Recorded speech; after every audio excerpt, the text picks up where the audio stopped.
What is going on, guys? Welcome to episode 16 of our Cincinnati Bengals franchise. In this one, we have week 15 against the Raiders at home. So we got another home game coming up here, and hopefully we can pull this one off and we can get to 9-5. Hopefully on our way to about 11-5 or a 10-6 type of season. It would pretty much be a disaster type of scenario if we lost the last 3 games to get to 8-8, which probably isn't going to be good enough for a playoff berth. And as we can see the standings here, we're trying to fight off some teams here in the AFC. So we're second in the North right now behind the Steelers, which probably looks like if they win another game, that's probably not going to be good for us to try to win the whole division. But we are behind. No, we're in front of, actually. We're in front of the Jaguars. We are... Ooh, this is going to be close. This is going to be close. So we've got the Chargers trying to shoot for that wild card. We got the Raiders here in first place. And, you know, this is going to be a battle for whoever drops out. Luckily, we beat the Chargers, right, last week. Now, if we lose to the Raiders, you know, and the Chargers win, if they go 9-5 this week, that's going to really hurt our chances here, because then it's starting to really get sticky, because then you've got the Chargers and then you've got the Jaguars are 8-5. They could easily go 9-5. Texans could lose again, or they could win again. I mean, it doesn't really matter at this point. They already got one more win than we do. So there's some battles here going for the second and the first wild card spot. So we're gonna have to take care of business. If we don't make the playoffs here, guys, I don't think that that's worthy of Marvin Lewis getting fired. This team was not even projected to make the playoffs, and actually the Bengals at large are playing really good football right now. So for all you guys that have stuck around this channel and stuck around this series and you know, really love this thing, you know, I appreciate it. I really do appreciate it. Do I think the Bengals are going 8-5? No.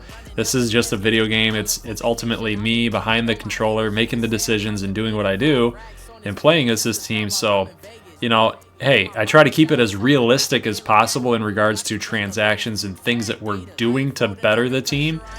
I mean, if I win the game, I'm shooting to win every single game. I'm shooting to go 16-0, right? That's just my objective as a creator here, is trying to win consistently. But, you know, with the sliders and the difficulty that they are, yeah, I'm going to lose some games. So it's not going to be easy.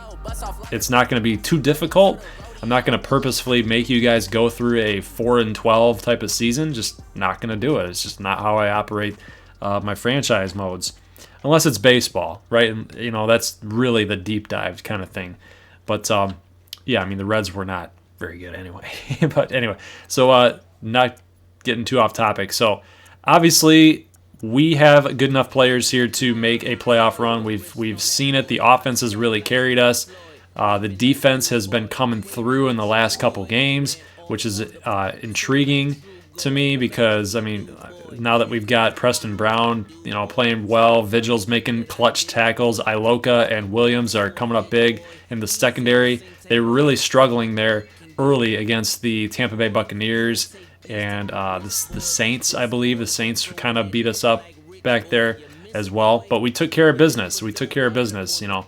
So we're going to have to still kind of address, I think, the secondary for sure in the draft, as well as the offensive line, possibly add another playmaking player on offense, specifically wide receiver. So that's for another episode, but as we get deeper into a deeper dive there. But I just want to show you guys and give you guys an update on who I scouted. So I scouted Nick Bosa. I don't think he's going to be available by the time he comes by. But you gotta scout these guys, right? You just have to, just in case they fall. I ended up scouting Levante Taylor, not Julian Love, Byron Murphy out of Washington, Mark Gilbert, Oruwawure? I'm gonna have to look that up. But Kendall Sheffield out of Ohio State. I mean, the press coverage is really bad. He's a zone guy for sure. We do need some help in zone.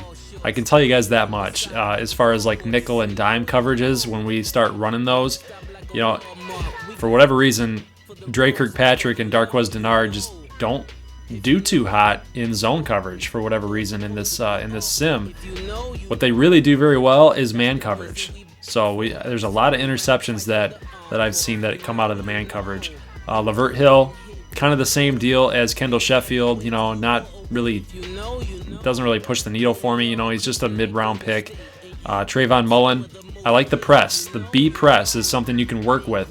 This is what I like to look at, guys. When you're doing something like any kind of your franchises, or maybe it's just me, really, I don't know. Let me know what you guys think. When I look at like late round picks, I don't want guys like Lavert Hill, right? Just that mediocre type of player. I want somebody who does something well. I want a guy that does something really well. And the other things we can work on. But Trayvon Mullen with the B press, you can work with that. You can work with that. That means he can stay with you, really help the defensive line get to the quarterback, put some pressure on.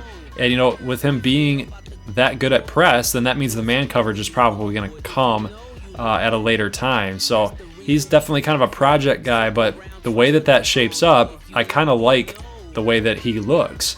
6'1", so he's pretty tall. 190, so he's got some weight to him. You know, we'll have to see how he does in the combine, and that's kind of what I'm interested in. You don't really know how these guys are going to do unless we get to that combine for sure, but keep your eye out on Trayvon Mullen. So that is a quick recap of scouting. I ended up scouting Devin White for sure. I like Devin White. I love what he can do. He's so fast. He's got the speed. You know, he's big, 241. He's actually the biggest linebacker here, I believe. Yeah, I mean, 240. Well, no. Neshke and Wheeler. But look at this. All these other guys that are really big are undrafted, right? That just shows you what a special athlete Devin White is. He might not be too bad of a pick later on. So that is a little bit of a scouting update. So guys, let's go ahead and get right into this game against the Oakland Raiders. All right, dudes, let's do this thing. We are at home, Paul Brown Stadium, against the Raiders. And it's going to be a pretty tough one, in my opinion. Derek Carr is probably one of the better quarterbacks that we have to face here in the AFC West. Out of all the quarterbacks in that division, we've had to face off against Keenum, against the Broncos, Mahomes, who's actually in real life is doing really, really well in that Andy Reid offense, and then you had Phillip Rivers. So now we get Derek Carr. So it's a pretty good quarterback quadruple effect here. So you guys can see his numbers there: 26 touchdowns and 8 interceptions, 2,900 yards. We're in week 15, 16. So it's pretty late in the season. He's going to be definitely a 3,000-yard passer on the year for 2018, but we're just going to have to try to limit him as best as we can. Secondary's been playing really well as of late, so if we can limit them in the red zone, we're going to be all right, I think. But this guy is always giving me problems. It doesn't matter if we're doing Texans franchise or what. I just remember when we were getting those videos going, he's always a thorn in our side. But nice catch there down the sideline as William Jackson tried his best to get a hand on it and just unable to do so. So there's Marshawn Lynch going to get stuffed back there. It's going to be 3rd and 5 right now, and Carr dropping back, and a little stutter step up the middle, and Bates falls for the little trickery there, the double move by Amari Cooper, and Derek Carr is going to find him up the middle for a big gain. 2nd and goal here at the 8-yard line, and Dunlap unable to make tackle. And there you go. Actually, that's Baker. Baker unable to make the tackle, and then nice shake and bakes by Washington. So DeAndre Washington going to get in for the touchdown here. Here's Tyler Kroft on a 2nd and 4.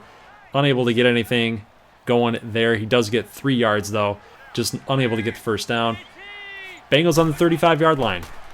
Looking for something. Dalton probably took a little bit too far step back right there. I mean, this is a problem. This has been a big problem all season long. He just does not have any time to throw deep whatsoever. It's a big-time issue that we are going to have to address in the draft for next season or free agency. We got to bring some people in here for sure. Carlos Dunlap going to get a sack. It's going to be 3rd and 14. They do pick up 4 yards. I believe that was a 3rd and 18 play. Now Carr has got all day to throw, it seems like. And look at this. William Jackson leaves his man from the flat. Like, dude, like, come on. Take your man. It doesn't matter. At that point, zone doesn't matter. So you're going to be incomplete, though, so they luck out. Nice little pass here to A.J. Green. Still 7-0 here, Oakland, and look at Khalil Mack just schooling Jake Fisher on that right side. Going to be 3rd and 18. We're going to go with play action, and we've got A.J. Green and Andy Dalton hooked up there. So we are going to get the first down. Nice throw. Nice pitch and catch. 1st and 10 now at the 40-yard line. Dalton stepping back. Fires it deep here to Eifert. Going to get the first down and more. 2nd and 10. We're looking to get Khalil Mack a little bit neutralized here, but guess what? Doesn't matter because the left side where Cordy Glenn is playing is going to also start leaking. In some pass rush. It's unbelievable, guys. And then we got a holding call and an incomplete pass led him way too far out to the left.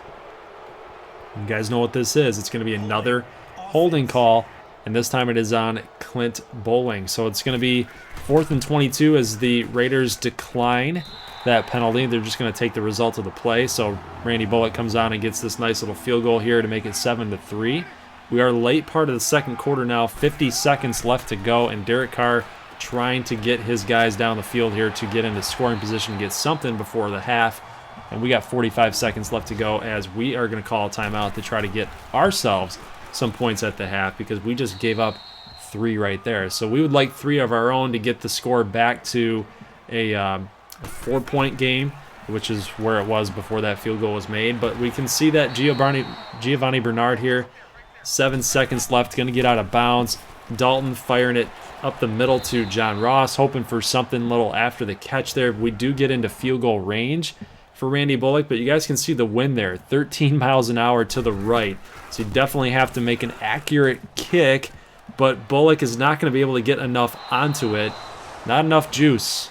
And it's going to hit the crossbar and bounce backward, and we leave points yet again on the board here. So you guys can see the halftime stats coming up here, and it's not very good. You guys will notice that a lot of throwing, a lot of open lanes, 93 passing yards given up by the Raiders, and rushing yards is pretty non-existent. So that's kind of an issue. But we see here John Ross wasting all of his speed right there, his sprint, his turbo.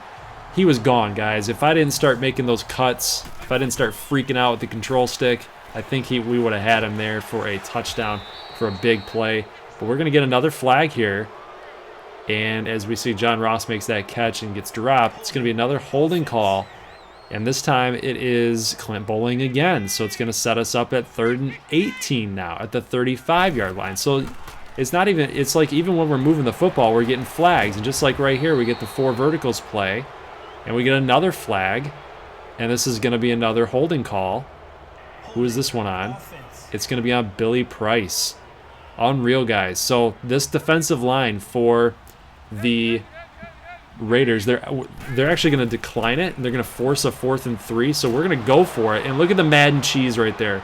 We call slants, and look at the Madden cheese. So they decline it to get us to 4th and 3. We try to go for it to make them pay for that decision, and we just fall flat on our face. A strip sack right there, and Oakland's going to get the football back. So it's going to be 10-3 here at the 4-yard line. Lynch in motion to the right. And we have Derek Carr thrown to the side, and Sean Williams comes up big in the end zone. He's got one man to beat. It's Derek Carr. He's going to push him out of bounds, though. But Sean Williams comes up with a huge interception there for the Bengals. Guys, that's exactly what we needed to get back into this football game. A touchdown will tie, and a touchdown for the Raiders would have we would have been down 14. We'd have been down 2 scores. That would have been a very bad situation for us. So here's a slants being called here. We're audibling Tyler Boyd to go for a fly route to try to open up A.J. Green. He just wasn't open, so elected to go to Tyler Boyd. We're going to go with Tyler Boyd here. Little run after the catch, unable to get the touchdown. So we're going to settle for 3. It's going to be 10-6, but now a flag on the play. 2nd and 10. And we drop Lynch in the backfield, and it's going to be a holding call on Oakland. So we are going to decline that and go to 3rd and 16. It's going to force an incomplete pass here by Carr to the sideline. So now we're back in business, guys, here. Early in the 4th quarter here, Tyler Eifert with a big catch. We need a score right here. We got to get it to 13-10. We got to take our first lead of the game. And look at this. Andy Dalton shooting for that curl route for John Ross. He was open, but an interception is going to get Oakland back to the 50-yard line. This has been a defensive battle all the way out, guys. This is not very good showing for the offense. But, you know, like we said in the pregame, if we can hold Derek Carr and the Raiders offense to field goals, if we can, like, really capitalize on red zone opportunities, then we should have a chance in this football game. So we can see here, mid-part of the fourth quarter, you guys can see Joe Mixon just has not been able to get it going. 6 rushes for 16 yards. I feel like this defensive line with Khalil Mack has just been beastly all game long, and you can see right here, that's 4 sacks right there. 5 tackles for Khalil Mack, 4 sacks. He's just owning Jake Fisher right now. It is not a pretty sight. 3rd and 22. And guys, an interception yet again by Andy Dalton. And to be quite honest with you, I didn't even see that. I didn't even see him. He was hiding right there in the midfield logo. Didn't even see him right there. So the Bengals defense is going to have to come up with another big stop here. 3rd and 2, bring in the blitz. And look at this. Geno Atkins comes up big and stuffs Marshawn Lynch in the backfield. So they're going to have to settle for a field goal here. 13-6, 3:33 left to go, and an incomplete pass. We had John Ross, I think, all the way deep there on the B receiver. And now we get Tyler Eifert here with almost a first down. He's going to get 8. So it's going to be 4th down and 2. We have to go for this. We can't punt the football back to them and let them drive back down. So finding A.J. Green, nice completion there. Going to get well over the first down. We've got Andy Dalton up to 278 right now. So he's having a pretty good game outside of those 2 interceptions. So a minute 35 left to go. And Andy Dalton dropping back. And we've got Tyler Boyd, but he's going to drop the pass. They're going to give a deflection there to the defender. And we're at 2nd and 10 now, guys. This is a huge down right now. We've got to get some positive yardage. We have to. Here's John Ross trying to utilize his speed. He does get some positive yardage there, but it's just not going to be enough. Not going to be enough. It's going to be 3rd and 5. Dalton up to 3:02 or 3:05. So he's having a pretty good game, but those 2 interceptions, like I said, hopefully they don't cost us here. We got to get a touchdown. But look at this. To John Ross with a little shake and bake, busting off the tackle. He gets the first down. That is huge. Now we got 4 more plays to get a score. Got to get it done, though, guys. 45 seconds here. 5-yard line. We're not even attempting to run the football right here. Can't do it. Bernard was wide open. Probably could have stretched for the end zone. He's not going to get in. 42 seconds left as that was an incompletion. 2nd and goal. Little drive concept play here. A.J. Green in motion. Trying to shoot for him right there, and it's going to go incomplete. Got some more pressure on the defensive line, and Green right now on that little Z-spot route. He's in. Guys, touchdown Cincinnati. It's going to be 13-13 with an extra point is good. Wow. Wow, our first touchdown of the game is going to come in the 4th quarter late to force overtime. So Oakland is going to elect to just down the football here, just get the clock moving. Don't even attempt to get a long pass here. So we're going to overtime. We're going to overtime. This is a big game for both teams. As I said in the preview here, both teams are vying for playoff spot, a wild card spot. It's a big game. It's a big game. We gotta come through. Derek Carr, Andy Dalton, Preston Brown. Not sure who 56 is, but that's not Khalil Mack. I would have assumed that Khalil Mack would be out there. But the Raiders will lose the toss. We do get the football first. 7:21 left to go. And look at this. Another penalty flag, guys. It's going to be another holding call. And Joe Mixon, he's been held down all game, but he finally gets it going here. Unreal, guys. Unreal. 2nd and 9, and we had the first down and more. And that's Tyler Eifert with the holding call. It's going to be 2nd and 19, pushing us back 10 yards. We're going to get Giovanni Bernard. Not going to get any positive yardage there.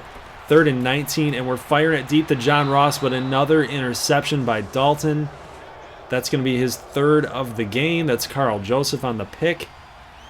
3rd and 5 for Oakland. This is another big down for Cincinnati. A first down here is probably most likely going to get Oakland a field goal opportunity to win the game. And it's going to be incomplete. So good stand there. Very good stand there by Cincinnati defense. And look at this. Another penalty flag. But is it going to be against us? It is not. It's going to be a face mask call on Joe Mixon. So Raider defender couldn't keep his hands off the face mask, and we are shooting for Tyler Eifert here on 1st and 10, trying to get a big play. Unable to find him there as an incomplete pass. A pretty dang good defensive player out there by the defensive back. 2nd and 10, and look at this. Wow.